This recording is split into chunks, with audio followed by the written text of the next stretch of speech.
Hello everyone, welcome to વિશારદ. મિત્રો, આજનો વિષય છે નિબંધ કેવો હોવો જોઈએ. આ મુદ્દો ખાસ કરીને ધોરણ 10 અને 12 તેમજ જીપીએસસી મેઇન્સ એક્ઝામિનેશનને ધ્યાનમાં રાખીને તૈયાર કરવામાં આવ્યો છે. નિબંધ લેખનને લઈને વિદ્યાર્થીઓને યોગ્ય માર્ગદર્શન માટેના સ્ત્રોતો ઉપલબ્ધ ન હોવાથી ઘણા વિદ્યાર્થીઓ મૂંઝવણ અનુભવે છે અને આવા વિદ્યાર્થીઓ માટે આ માહિતી ખૂબ જ ઉપયોગી બની રહેશે. અહીં સાહિત્યિક નિબંધ લેખનને બદલે એક પરીક્ષક પરીક્ષાર્થી પાસેથી શું અપેક્ષા રાખે છે એ જ બાબત પર વિશેષ ભાર મૂકવામાં આવ્યો છે. કારણ કે નિબંધ એક વિદ્યાર્થી લખવાનો છે, જે સાહિત્યકાર કે સર્જક નથી. વિશારદ ચેનલ પર આ પ્રકારની માહિતી આપ સૌ માટે ઉપયોગી બની રહે તેવી અપેક્ષા. તો ચલો શરૂ કરીએ. નિબંધ એટલે શું? નિબંધનો શાબ્દિક અર્થ છે જેને કોઈ બંધન નથી તે, જેમાં વ્યક્તિ પોતાના અનુભવો, વિચારો, ભાવ, સંવેદન કે લાગણીને મુક્ત રીતે વ્યક્ત કરી શકે એવું સ્વરૂપ એટલે નિબંધ. નિબંધ સ્વરૂપ પાશ્ચાત્ય સાહિત્ય સ્વરૂપ છે, જેના માટે અંગ્રેજીમાં એસે શબ્દ છે અને જેનો અર્થ થાય છે પ્રયત્ન. અંગ્રેજીમાં મોન્ટેઇને નિબંધની શરૂઆત કરી ત્યારે તેને પ્રયાસ, પ્રયત્ન કે પ્રયોગ તરીકે ઓળખાવેલ. બેકને નિબંધ માટે વિકીર્ણ ચિંતન એવો શબ્દ પ્રયોગ કરેલો છે. હવે મિત્રો, નિબંધના પ્રકારો વિશે જોઈ લઈએ. સામાન્ય રીતે નિબંધના બે પ્રકાર છે. પહેલું છે લલિત નિબંધ, જેમાં વ્યક્તિ પોતાના મનના ભાવ, સંવેદન, લાગણી, વિચાર કે અનુભવોને ભાષાકીય સૌંદર્ય સાથે અભિવ્યક્ત કરે છે. તેને લલિત નિબંધ કહી શકીએ. ઉદાહરણ તરીકે શિયાળાની સવાર, વસંતનો વૈભવ, મારા સપનાનું ભારત. બીજો પ્રકાર છે લલિતેતર નિબંધ, જેમાં વિચાર સાથે માહિતી, જાણકારી, ઇતિહાસ ઇત્યાદિ સંદર્ભો કેન્દ્ર સ્થાને રહે છે. તેનું પણ ઉદાહરણ જોઈ લઈએ. આતંકવાદ, વસ્તી વિસ્ફોટ, લોકશાહીના લાભાલાભ. નિબંધ લખતી વખતે શું ધ્યાનમાં રાખવું જોઈએ? પરીક્ષા અંતર્ગત પૂછાતા નિબંધના લેખન વખતે ખાસ નીચેની 10 બાબતોને ધ્યાને લેવામાં આવે તો એક શ્રેષ્ઠ નિબંધ બની શકે છે. જે 10 મુદ્દાઓ છે, જેમાંથી પહેલું છે વિષયની પસંદગી, ચોટદાર આરંભ અને અંત, વિષય વસ્તુનો વિકાસ, વિષયને અનુરૂપ સંદર્ભ પંક્તિઓ, વિષયને અનુરૂપ મહાપુરુષોના વિચારો, વિષયની યોગ્ય પેરેગ્રાફ વડે છણાવટ, સ્પષ્ટ અભિવ્યક્તિ, વિષયાંતરથી સાવધાન, જોડણી શુદ્ધિ અને છેલ્લે છે સ્વચ્છ અને સુઘડ લખાણ. મિત્રો, આ 10 બાબતોને ધ્યાને રાખીએ એક શ્રેષ્ઠ નિબંધ આપણે બનાવી શકીએ છીએ. દરેક મુદ્દાને વિગતવાર સમજીએ. સૌથી પહેલો મુદ્દો છે વિષયની પસંદગી. નિબંધ લેખનની આ સૌથી મહત્વપૂર્ણ અને ગંભીર બાબત છે. પરીક્ષામાં સામાન્ય રીતે આપણને 3 વિષયો આપવામાં આવે છે, જેમાંથી આપણે એક વિષય પસંદ કરવાનો હોય છે, જેમ કે લલિત નિબંધ, વર્ષાઋતુ, વૈચારિક નિબંધ, આતંકવાદ અને સર્જનાત્મક નિબંધ, એક ઘાયલ સૈનિકની આત્મકથા. તો મિત્રો, આ નિબંધ લખતી વખતે તમે શું ધ્યાનમાં રાખશો? પહેલા આપણે તે સમજીએ.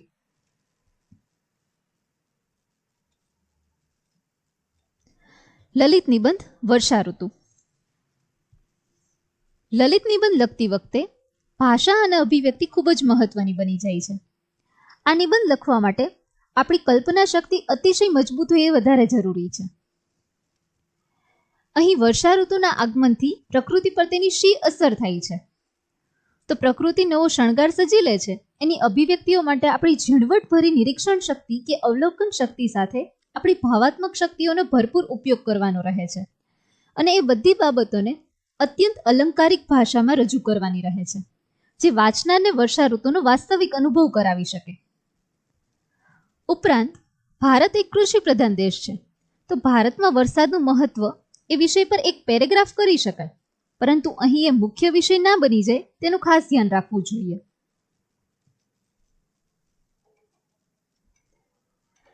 બીજો નિબંધ, વૈચારિક નિબંધ. આતંકવાદ એક વૈશ્વિક સમસ્યા. આ નિબંધ લખતી વખતે કઈ કઈ બાબતો ધ્યાનમાં રાખશો મિત્રો? તો વૈચારિક નિબંધ લખતી વખતે આપણા જે તે વિષય પરના વિચારો અને વિચારો પાછળના ચોક્કસ કારણો એ દિશામાં લખાણ કરવાનું હોય છે. અહીં કલ્પનાને કોઈ અવકાશ નથી. આતંકવાદ આજે એક વૈશ્વિક સમસ્યા છે, તો તેના ઉદ્ભવના કારણો, આતંકવાદી પ્રવૃત્તિઓ અને એને નિવારવાના વાસ્તવિક કારણોની સાચી સમજ અને માહિતી આપણી પાસે હોવા અત્યંત જરૂરી છે. અહીં કોઈ એક દેશ કે એની સમસ્યાને આપણે કેન્દ્રમાં રાખીને લખાણ કરીએ તો આપણો નિબંધ ઘણો કાચો રહી જવાની સંભાવના છે અને આપણા વિચારો ખૂબ જ સંકુચિત છે એવું સાબિત ના થાય. એ રીતે એક વૈશ્વિક પટ પર આ સમસ્યાને આપણે જોવી જોઈએ. ત્રીજો નિબંધ છે સર્જનાત્મક અથવા આત્મકથાત્મક નિબંધ, એક ઘાયલ સૈનિકની આત્મકથા. સર્જનાત્મક અથવા આત્મકથાત્મક નિબંધ એક પડકાર છે, કારણ કે એમાં લખનારે પોતે પોતાની જાતને કોઈ અન્ય વસ્તુ કે વ્યક્તિમાં આરોપિત કરી સમગ્ર જીવનની કથા અત્યંત સંક્ષિપ્તમાં અભિવ્યક્ત કરવાની હોય છે. અહીં લખનારે એક ઘાયલ સૈનિક બનીને એના જન્મ, બાળપણ, શિક્ષણ, સૈન્યમાં નોકરી, યુદ્ધમાં દાખવેલી શૌર્યતા અને અંતે ઘાયલ થઈને પથારીવશ થઈને પડતા સુધીની તમામ બાબતોને અત્યંત ઝીણવટભરી રીતે રસપ્રદ અભિવ્યક્તિઓ સાથે વ્યક્ત કરવાની હોય છે. નિબંધ લેખનમાં વચ્ચે આપણામાંથી સૈનિકનું પાત્ર બહાર ન નીકળી જાય અને આપણે કોઈ બીજી વ્યક્તિની વાર્તા કહેતા હોઈએ એવા વાક્યો ન આવી જાય, તેની ખાસ કાળજી રાખવી જોઈએ.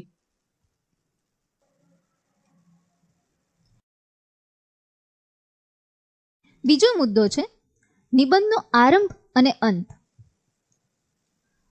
કોઈ પણ વિષય પરના નિબંધનો આરંભ અને અંત હંમેશા ચોટદાર હોય એ અત્યંત આવશ્યક છે.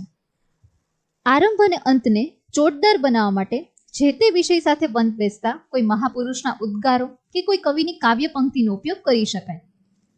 જેની પણ પંક્તિ કે વાક્યનો ઉપયોગ કરો તેનો નામોલ્લેખ કરવો ખાસ જરૂરી છે.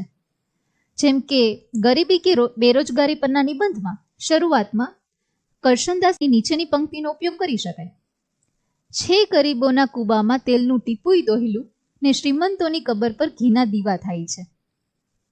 આવી જ રીતે અંતમાં પણ વિષયના રૂપ તમે ઉદ્ગાર કે પંક્તિનો ઉપયોગ કરી શકો છો. ત્રીજો મુદ્દો છે નિબંધમાં વિષય વસ્તુનો વિકાસ. કોઈ પણ વિષય પર નિબંધ લેખન શરૂ કર્યા પછી વચ્ચે કોઈ એક મુદ્દા પર અટવાઈ ન જઈએ તેનું ખાસ ધ્યાન રાખવું જોઈએ. નિબંધ એ એક રીતે લેખક અને વાચક વચ્ચેનો સંવાદ છે અને આ સંવાદ યોગ્ય દિશામાં આગળ વધતો રહે અને ધીરે ધીરે અંત તરફ જાય એ ખૂબ જ જરૂરી છે. જેમ કે આતંકવાદ પર નિબંધ લખતા લખતા એના કારણોમાં બેરોજગારી આવે, પણ આપણે બેરોજગારી પર અટકી નથી જવાનું, ત્યાંથી અન્ય કારણો પર પણ આગળ વધવાનું છે. તો આ ખાસ ધ્યાનમાં રાખવું.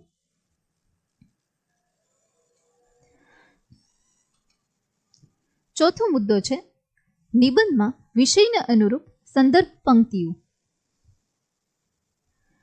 કોઈ પણ વિષય પરના નિબંધમાં આપણે એ વિષય પર આપણા વિચારો જ વ્યક્ત કરવાના હોય છે, છતાં આપણા વિચારોને વધુ મજબૂત રીતે વ્યક્ત કરવા માટે અને આપણી વાતને સિદ્ધ કરવા જરૂર પડે ત્યાં જે તે વિષય સાથે બંધ બેસતા કોઈ કવિની કાવ્ય પંક્તિનો ઉપયોગ કરીને નિબંધને વધુ મજબૂત અને રસપ્રદ બનાવી શકીએ છીએ.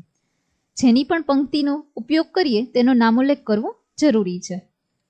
જેમ કે વૈશ્વિક જળવાયુ પરિવર્તન પરના નિબંધમાં વચ્ચે ઉમાશંકર જોશીની નીચેની પંક્તિનો ઉપયોગ કરી શકાય: વિશાળે જગ વિસ્તારે નથી એક જ માનવી, પશુ છે પંખી છે પુષ્પો વનોની છે વનસ્પતિ.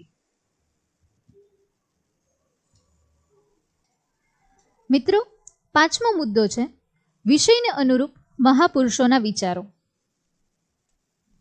આપણા વિચારોને વધુ મજબૂત રીતે વ્યક્ત કરવા માટે કે આપણી વાતને સિદ્ધ કરવા માટે જે તે વિષય સાથે બંધ બેસતા કોઈ મહાપુરુષના ઉદ્ગારોનો ઉપયોગ કરીને નિબંધને આપણે વધુ રસપ્રદ બનાવી શકીએ છીએ. જેના પણ વાક્યનો ઉપયોગ કરીએ તેનો નામોલ્લેખ કરવો ખાસ જરૂરી છે. જેમ કે વિશ્વને યુદ્ધની જરૂર છે કે બુદ્ધની, એ વિષય પરના નિબંધમાં ગાંધીજીના નીચેના વિધાનનો ઉપયોગ કરી શકીએ છીએ. અહિંસાનો અર્થ એ છે કે ઈશ્વર પર ભરોસો રાખવો. છઠ્ઠો મુદ્દો છે વિષયની યોગ્ય પેરેગ્રાફ વડે છણાવટ. કોઈ પણ વિષય પરના નિબંધમાં આપણે એ વિષય પર આપણા વિચારો જ વ્યક્ત કરીએ છીએ અને આ વિચારો ક્રમિક રીતે વિકસતા જવા જોઈએ. જેમ જેમ આગળ વધતા જાય એમ એમ એને યોગ્ય પેરેગ્રાફ વડે એક ચોક્કસ ક્રમમાં અભિવ્યક્ત થવા જોઈએ. દરેક પેરેગ્રાફને પણ પોતાનું ચોક્કસ માપ હોય છે અને સામાન્ય રીતે એક પેરેગ્રાફ વધુમાં વધુ 15 થી 20 લીટીનો રહે તે અપેક્ષિત હોય છે. અહીં ખાસ ધ્યાન રહે કે પેરેગ્રાફને કોઈ શીર્ષક કે પેટા શીર્ષક આપવાનું હોતું નથી. નિબંધમાં ક્યારેય મુદ્દા સાથે પેરેગ્રાફ હોતા નથી કારણ કે નિબંધ અંતે એક સળંગ એકમ બનીને રહે તે અપેક્ષિત છે. સાતમો મુદ્દો છે વિષય વસ્તુની સ્પષ્ટ અભિવ્યક્તિ. કોઈ પણ વિષય પરના નિબંધમાં આપણે એ વિષય પર આપણા વિચારો જ વ્યક્ત કરીએ છીએ અને આ વિચારો ક્રમિક રીતે વિકસાવવાના હોય છે. હવે આ વિચારો કે લાગણીની અભિવ્યક્તિમાં તે પરસ્પર વિરોધી ન બની જાય અને તેનો અર્થ પ્રતિઅર્થ વ્યક્ત ના થઈ જાય તેનું ખાસ ધ્યાન રાખવું જોઈએ. આઠમો મુદ્દો છે વિષયાંતરથી સાવધાન. અગાઉ જેમ આપણે વિષય વસ્તુની વાત કરી કે આપણી લાગણી કે ભાવની અભિવ્યક્તિમાં આપણા જ વિચારો કે લાગણીનો પરસ્પર વિરોધ ન બની જાય કે અર્થ પ્રતિઅર્થ વ્યક્ત ના થઈ જાય એનું ખાસ ધ્યાન રાખવું જોઈએ. તેમજ વચ્ચેથી કોઈ અન્ય મુદ્દામાં ભટકી ન જઈએ તે બાબતને પણ ખાસ ધ્યાને લેવી જોઈએ. જેમ કે આતંકવાદ પર નિબંધ લખીએ છીએ ત્યારે એના કારણમાં બેરોજગારી આવે છે પણ બેરોજગારીને મુખ્ય મુદ્દો બનાવીને તેના પર લખાણ ના કરવું જોઈએ. આગળ વધીએ. નવમો મુદ્દો છે જોડણી શુદ્ધિ. આગળની તમામ બાબતો સાથે અત્યંત મહત્વની બાબત છે જોડણી.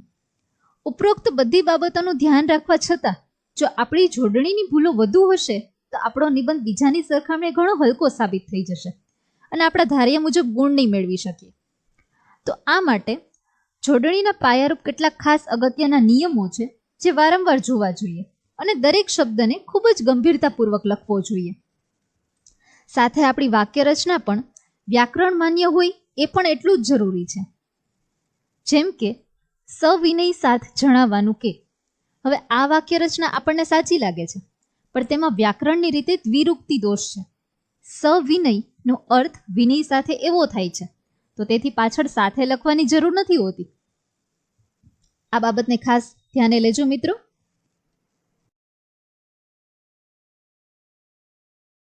દસમો મુદ્દો સ્વચ્છ અને સુઘડ લખાણ. સમગ્ર નિબંધનું લખાણ સ્વચ્છ એટલે કે છેકછાક વિનાનું હોય તેમજ દરેક લીટીની લંબાઈ એક સરખી હોય એ ખૂબ જ જરૂરી છે. અગત્યના વાક્યો કે પંક્તિઓને ઘટ અક્ષરે લખવામાં આવે એ પણ જરૂરી છે. હવે નિબંધ કેટલો લાંબો હોવો જોઈએ તેના વિશે ચર્ચા કરી લઈએ. તો નિબંધનું કોઈ ચોક્કસ માપ હોતું નથી. નિબંધ એક પાનાનો પણ હોઈ શકે અને નિબંધ એકથી વધુ પાનાનું પણ હોઈ શકે છે. કોઈ એક વિષયને સિદ્ધ કરવા માટે નિબંધ લખનાર જેમ ઓછામાં ઓછા શબ્દનો ઉપયોગ કરે નિબંધ એટલો જ સફળ અને રસપ્રદ બને છે. નિબંધ જે વિષય પર લખવાનો છે એ વિષયમાં આપણા અનુભવો, વિચારો કે લાગણીઓને ગૂંચવાડા વિના, વિરોધાભાસ વિના સંક્ષિપ્તમાં વ્યક્ત કરવામાં આવે તે અતિ આવશ્યક છે. કોઈ વિષય પર પોતાના વિચારોને સિદ્ધ કરવાની મથામણ કરતા કરતા અંતે કોઈ એવી બાબત પર ન જતા રહીએ જે મુખ્ય વિષયથી ભિન્ન અથવા વિરોધાભાસી હોય તે બાબતનું ખાસ ધ્યાન રાખવું જોઈએ. નિબંધનું સ્વરૂપ. નિબંધ અને ગુજરાતી નિબંધ પુસ્તકમાં શ્રી જયંત કોઠારી સાહેબે નિબંધના લક્ષણોની વિગતે ચર્ચા કરી છે. આપણે તેને સંક્ષેપમાં જોઈ જઈએ. નિબંધ એ ગદ્ય સાહિત્ય છે. નિબંધને વિષય વસ્તુની કોઈ ચોક્કસ મર્યાદા નથી. નિબંધ પ્રમાણમાં ટૂંકો હોય, એની લંબાઈ માફકસરની હોય. નિબંધમાં મિતાક્ષરતા, સંક્ષિપ્તતા અને સઘનતા અપેક્ષિત છે. નિબંધમાં સાધારણ વસ્તુને અસાધારણ નૂતનતા ભરી બતાવવાનું કૌશલ્ય હોવું જરૂરી છે. અનેકવિધ નિરૂપણ પદ્ધતિ અને અનેકવિધ શૈલીમાં નિબંધ લખી શકાય. નિબંધમાં મનનો મુક્ત વિહાર હોય તો પણ એમાં આકૃતિનું એકત્વ હોવું જરૂરી છે. મિત્રો, જોડાયેલા રહો વિશારદ સાથે.